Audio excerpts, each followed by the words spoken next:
therapies in the hospital instead of the present level doing in outpatient centers and things. So I was very active in the hospital and was chief of staff of a major hospital, and later chairman of the board of that major hospital. So I did get involved in ethical issues coming up constantly. I guess most commonly the ethical issues wound around patient management in either the elderly with severe medical problems or in younger people who had life-threatening conditions that were most likely going to be result in a very short life. And the question would become up how they should be managed.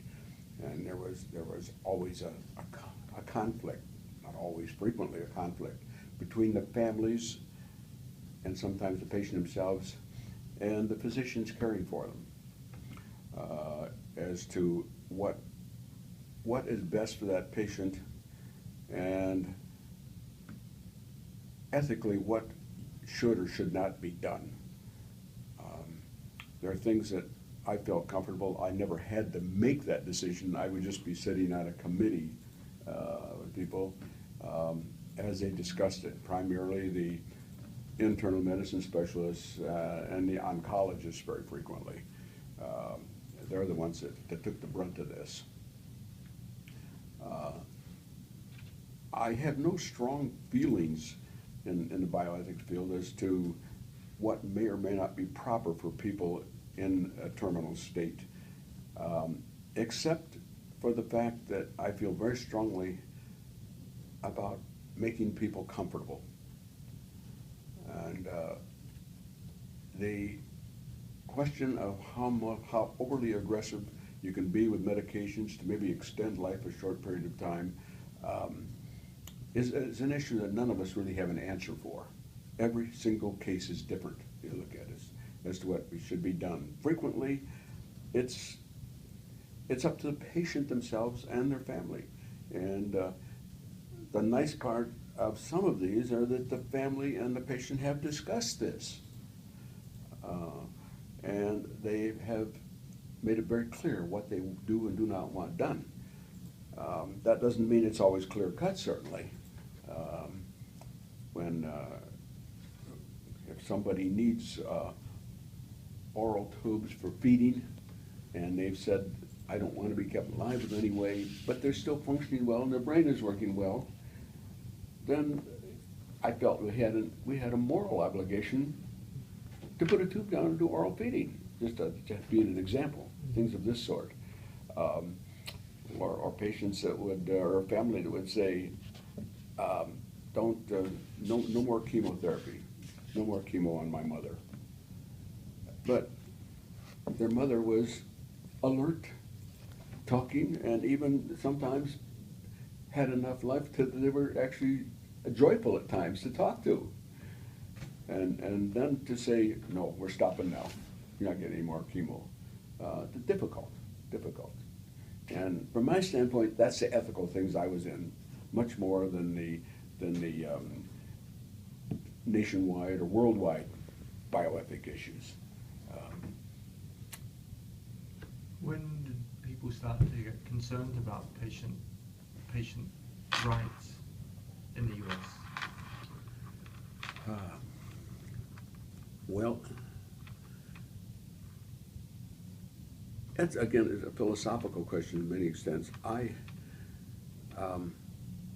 have always had a strong feeling that medical care is a right, not a privilege. That we all have it. Now, of course, that's thrown back at me constantly and say, what kind of medical care? And the right to what? And I would say it's a right to life if the life has any meaning. If we reach a point where the life does not seem to have a meaning anymore, then I'm in a no man's land at that point. And you really have to rely on what people really want. And again, the next step is the decision of wants versus needs. And that's more than just the individual patients. This extends into all of medicine to me. And in delivering care in an office, we have that issue of separating wants from needs. Needs, to me, are a absolute right.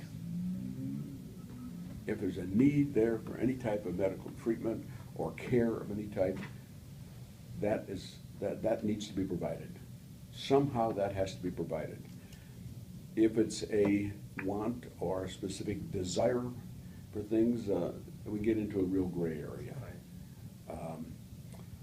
So it's a quandary constantly. There are no good answers.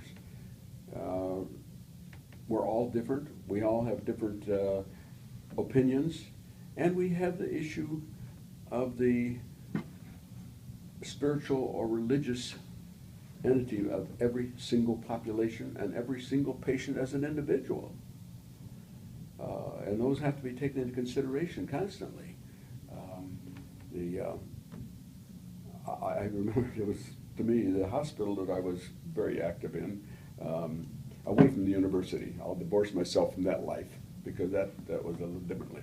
But in the private practice, in the hospital I was in, we had a strong dominance of Jewish physicians. And they were wonderful people to work with. I mean, every ophthalmologist I brought into my practice through the years happened to be Jewish because they were the most qualified people that I found anywhere.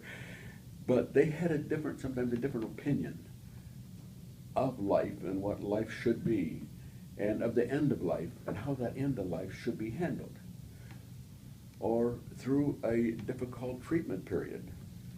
What should and what should not be attempted. So it was a challenge. It was a challenge all the time, and we always have to keep those religious feelings in.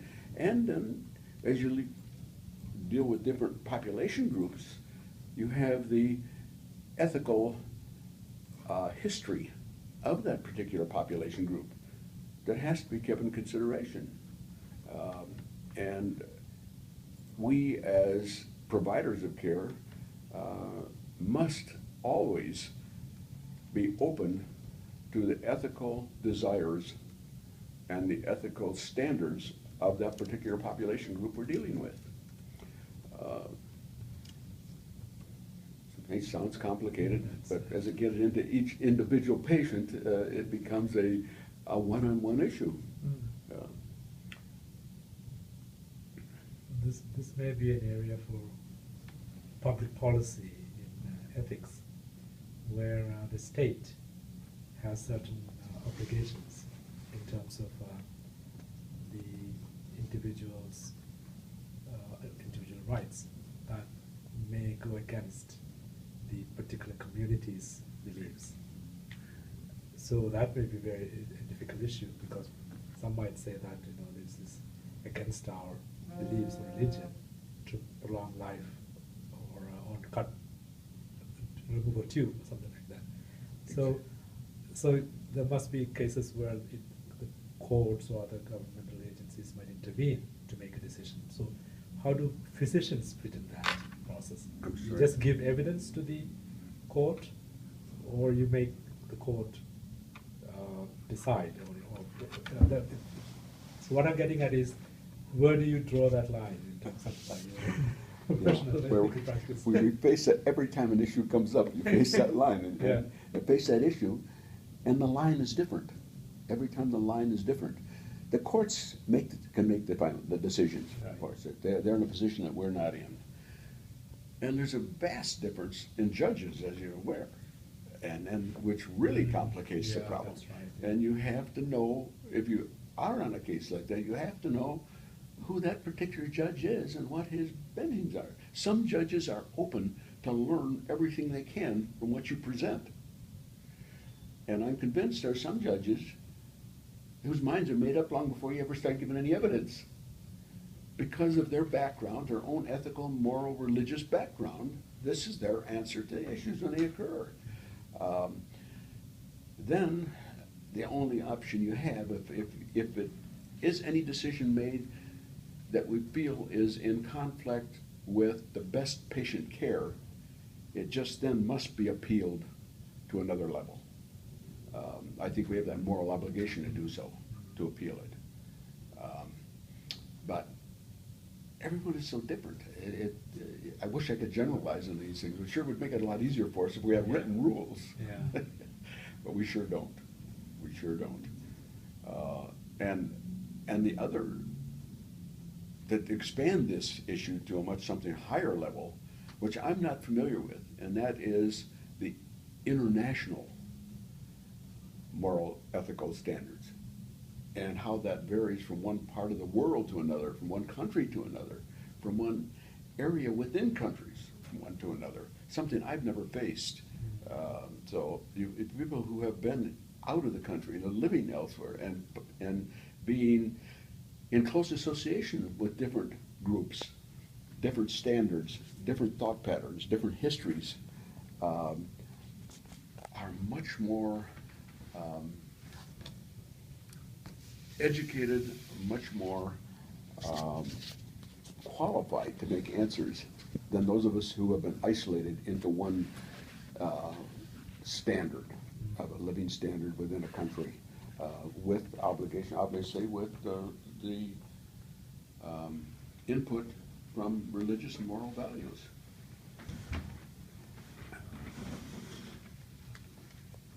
What about your service in the military? Because this case took you to different parts of the world.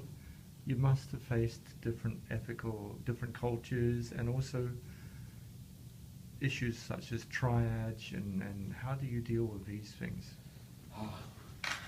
You know, that I've thought about that, that time in the military. But the military, particularly time of war, is another life.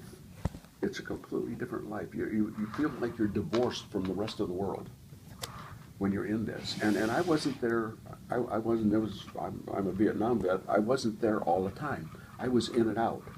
I was there theoretically 1 week a month. I never got there that often. But you're dealing with a completely different, to me, it was a different world. You had, among our own troops, you had severe injuries that were life-threatening, and there was always a difference of opinion, and not always, frequently difference of opinion among physicians, particularly surgeons. And at the time, out on, as they come in, the wounded come in off the battlefield. What are we going to do? How much are we going to do? And you really have to get a little bit of background on that particular wounded soldier as to who he is, where he came from, what his thought patterns are. And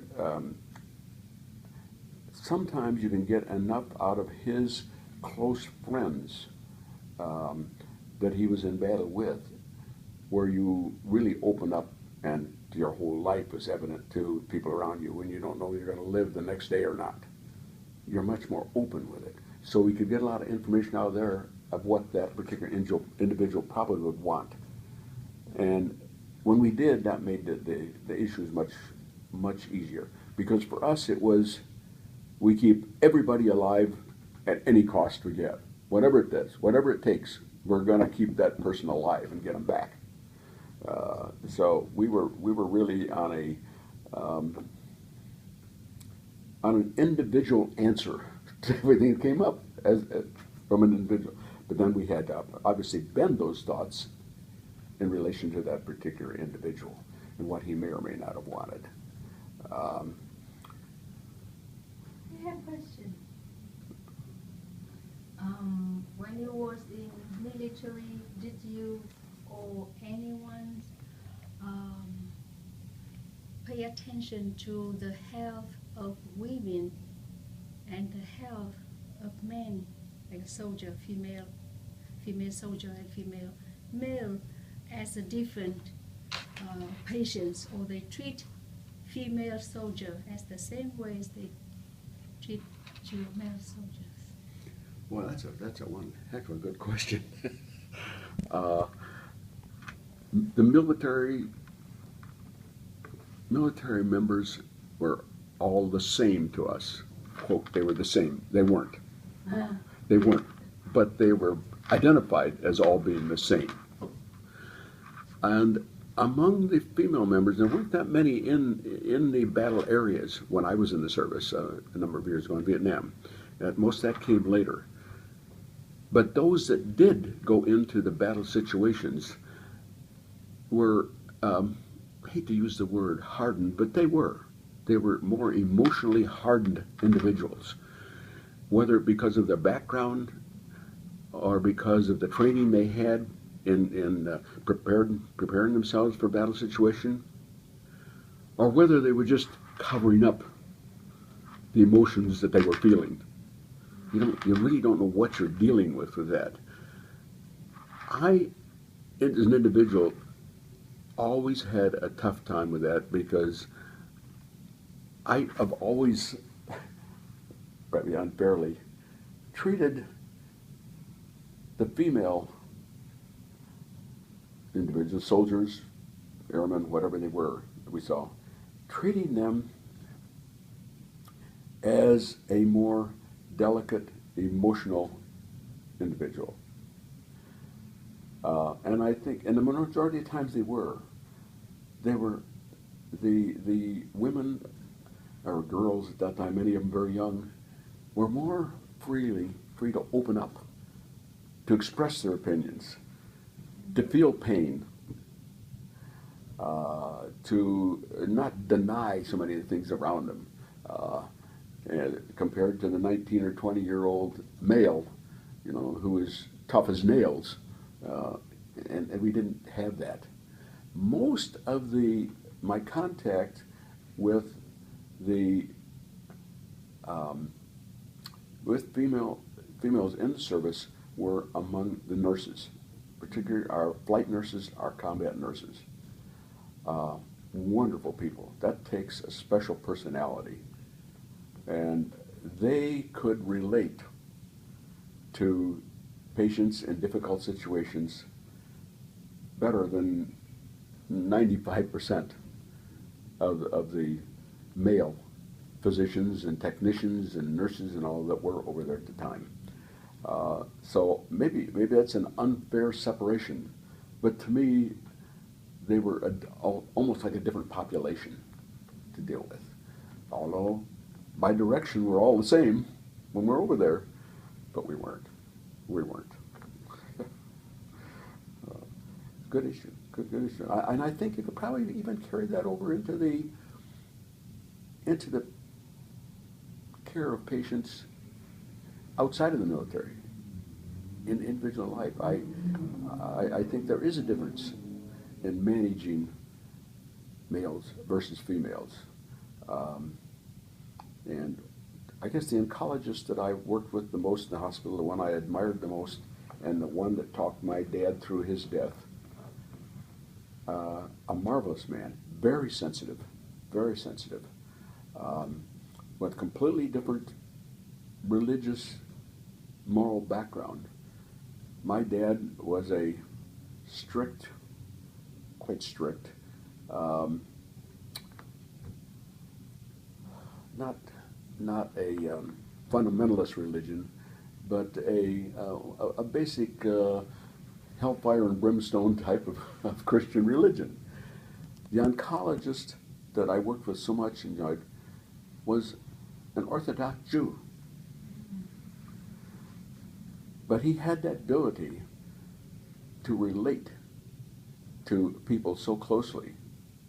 And embedded in my mind is the way I walked into that room in his last day. When I walked into the room, he's sitting on my dad's bed talking to him in the hospital, both of them crying. but my dad died peacefully. Now, it is hard treatment, but that is an ethical issue to me. They're able to do what these people do. I could never do that. I couldn't possibly do what they do.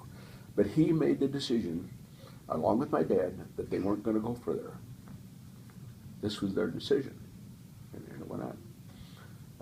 I stretched that one out a little bit, but that's just reflecting on it. You can always get that out.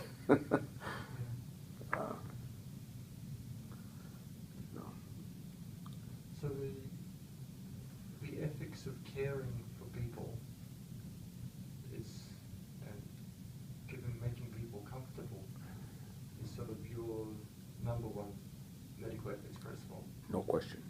And I'm very narrow-minded on ethics because I look at it from patient care. Patient care much more than the big picture, which is the thing that really has to be dealt with. But I look at it just as an individual patient care issue. Yeah, and we all treat it differently. We treat it differently. I at this point will throw in a comment that has disturbed me a bit, and that is over the last, I think, the last 25 years. I have the feeling that there are far more young physicians going into practice and in taking care of patients who have developed more of a, I shouldn't say uncaring, but seem to have lost that intensity of care that went with my generation. And that's disturbing to me. I've seen some of that also, I think, in some of the nursing field, in patient care. And that's driven home to me a bit because I happen to have a daughter who is a nurse and now is a hospital executive, but still up on the floors constantly. And she is very, very strong on ethical patient care and satisfying the needs of every single patient that's in there. So that she doesn't fit into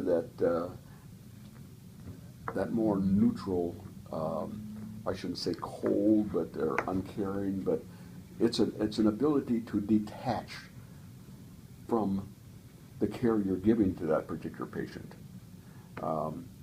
And if you can be able to attach emotionally at the time you're with that patient and caring for that particular patient, and then detach from that for your movement on to the next step that you're going to do, the next patient, it's an art.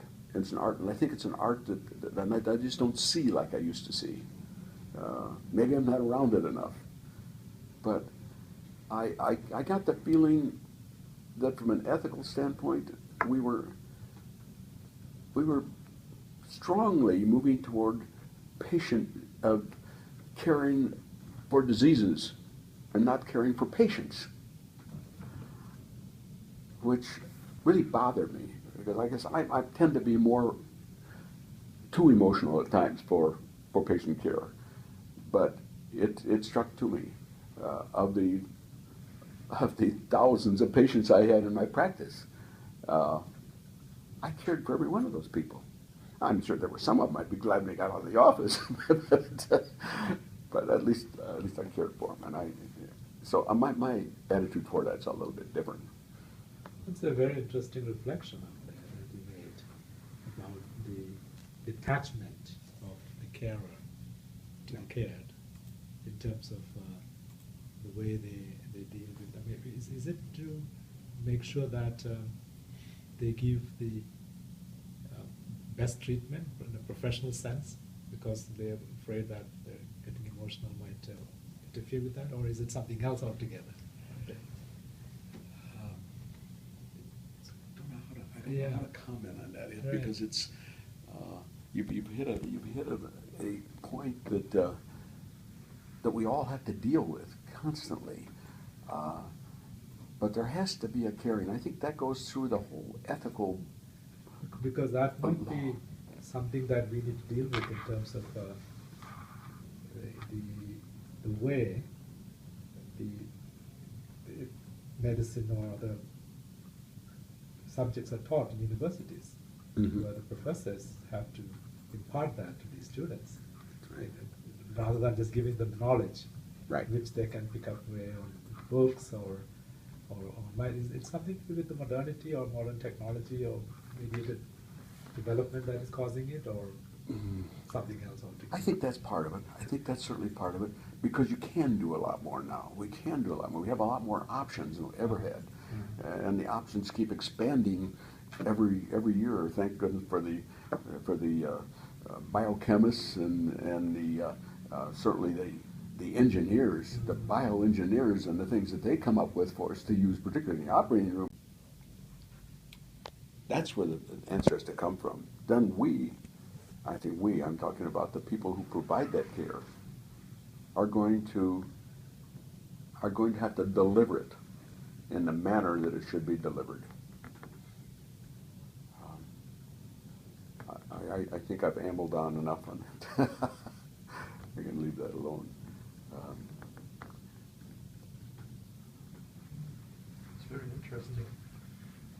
And for how long were you serving in the Vietnam conflict? I was in and out for 3 years.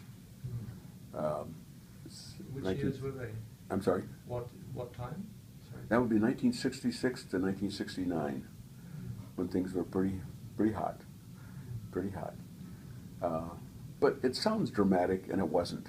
It was really just another day at the office. I wasn't up on that front lines. I never had anybody that I know of shoot directly at me. I was never in that position. Sure, our planes, once in a while, we take some small arms, and you're coming in with a big transport plane. You're dropping down in there, bringing in supplies and sort of thing, and picking up patients to take back. Sure, we'd have small arms bouncing off the plane or something in a while, but that's different. That's different than really being in combat. My combat experience was the emotional trauma of relating to all these people that were over there and were living that life on the lines, that were caring for the guys when they came in. And friends of mine a couple of them who were chopper pilots, who would fly into the combat zones to pick up the wounded and take the firing from below as they tried to get in and being hit and going right on into it. But they were able to divorce themselves, as they discussed it. They were able to divorce themselves at that point from what they really felt, which we all as human beings would felt, which would be, what the hell am I doing here? Sort of concept. But you're delivering a service that ethically and morally, you know in your heart that you had to do. Regardless of what it was, you had to do it. And one of my younger brothers did it. Not in Vietnam, he did it in Korea, actually, when he was very young. He was 18 years old. And did things that he didn't want to have to do. He was a Special Forces Marine. And it left a real impact on him, a real impact. Up until recently, we didn't have such a thing as post-traumatic stress disorder. That's there now all the time. We just saw these guys as mentally disturbed guys who saw too much combat, saw too much of the gore of the world that they should never I have a question. seen. Mm-hmm. Question. What do you see? What problem do you see in the current hand status of Native American from the global perspective, as one of the population contribute to the diverse culture in this country. The Native Americans have been given a brick from a medical standpoint. They have not received all they should have received.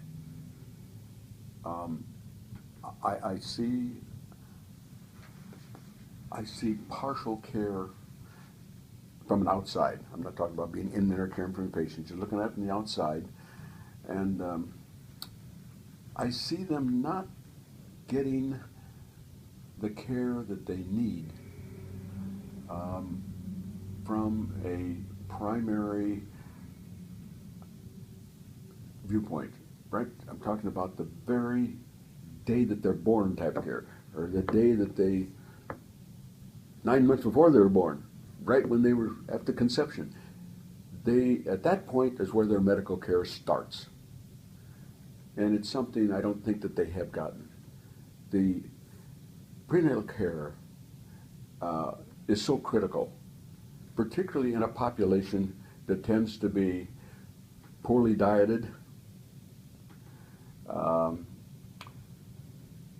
not exposed to all the environmental things around them that would be ideal. I'm talking about the health care they get, the foods that they get, their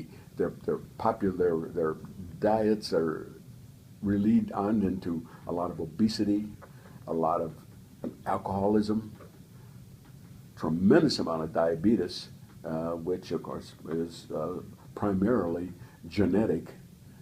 We know that, but just because somebody carries a gene for diabetes doesn't mean they're going to get diabetes. There is a tremendous environmental influence on this that activates this and makes it there. They're not getting that. They're getting care once they have a problem. Once they develop medical problems, they get care. Maybe not always the best of care, but they get care. I did spend 5 years practicing here in the Phoenix area back in the 90s, doing ophthalmology.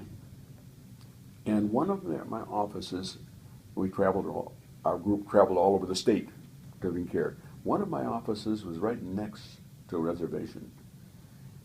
I spent most of my time when I was in that office, which was once every week or two, I would be in there. We all rotated through all our offices.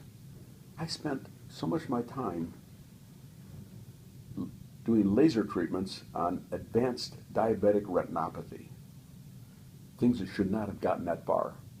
They should not have reached that level of doing. And it was not unusual to do 6, 8, 10 cases in that day, or half day, whatever I was there. And sure, that bothered me. And I looked at those patients, and they were,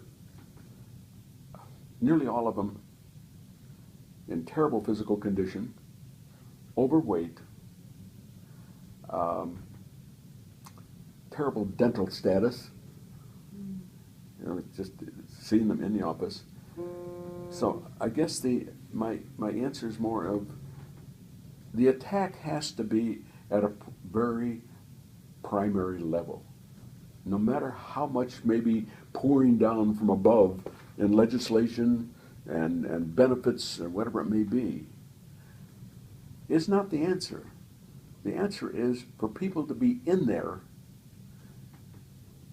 educating the entire population there, just on a small level of tribal level, like the medicine man of old. And I don't know how influential the medicine men are now in the tribes, but I think they still have a moderate amount of influence. That's where they'll have to start. The people have to be educated into the do's and don'ts for a healthy and happy life. You're not going to be happy when you're going to be inflicted with a bad bad medical condition that's going to be with you the rest of your life. And again, goes back to my philosophy on developing a love of life, which has become a very strong issue with me. And that has to come from not only the care that you received and your organizing of your life around things that are important to you, but in spreading that type of life to the people around you. I'm talking about, and within a tribe that you can do that. I think that's a place it could be done by people who are in there. And this is the issue of public health within the tribes and within reservations, to avoid many of the issues that do occur. Obviously with the diabetes, they're terrible problem with their kidney problems. I mean, they go into terrible renal shutdown problems, renal issues. Diabetes, it does it. That's the way diabetes works. That's the signpost of the animal there. And that's what happens. And you have to stop it before it gets that far. I'd love to see 75% of the hospitals shut down because they weren't needed. Because we prevented things before they occurred. But as somebody said to me the other day, that's just one old man's opinion. So, and that's, It really is the need to be stopped before it's occurred. It's, many diseases is labeled as genetic, but actually the root cause is social. yeah. And you go into other populations, not just with the Indians, but you have the whole issue of transmission, disease transmission, from just a standpoint of water, and the sewage control, things of this sort that are rampant in populations, and the transmission from even from the animal kingdom into the humans because of poor control of vectors and things of this sort. That part of public health is going to be very critical throughout the world.